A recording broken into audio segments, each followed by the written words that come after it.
મારા વહાલા શિક્ષક મિત્રો, પ્રિય વિદ્યાર્થી મિત્રો અને મારા દેશના ભવિષ્ય સમાન મારા સાથીઓ, નવી મોરવાડની દીકરી ભક્તિ પંડ્યાના આપ સૌને પ્રણામ।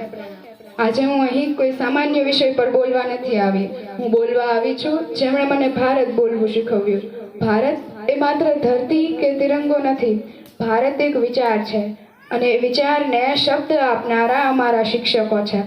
મિત્રો, ભારત શબ્દ જો રોંગટા ઊભા ન થઈ જાય તો સમજો દેશ પ્રેમ હજી અધૂરો છે, કારણ કે ભારત એ માત્ર 140 કરોડ લોકોનો દેશ નથી।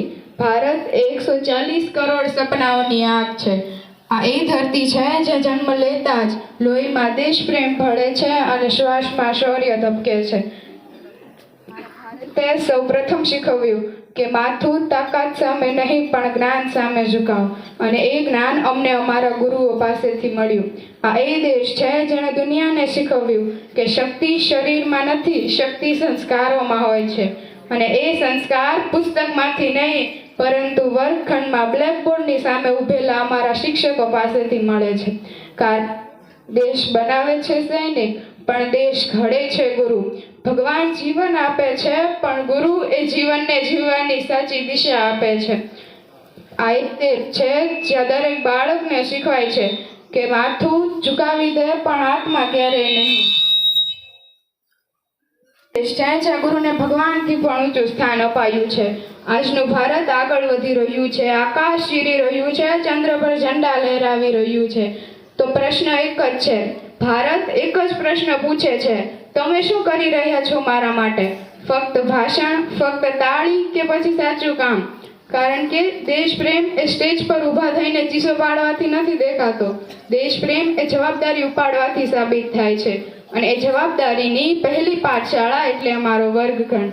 ભારત એટલે સીમા પર ગોળી સહન કરતો સૈનિક, ખેતરમાં તડકો સહન કરતો ખેડૂત અને સપનાઓ માટે લડતો વિદ્યાર્થી। જો આજના ભારતને મજબૂત બનાવવું હોય, આત્મનિર્ભર બનાવવું હોય, તો સૌપ્રથમ અમારા ગુરુઓનું માન તમારે તમારા હૃદયમાં વસાવવું પડે।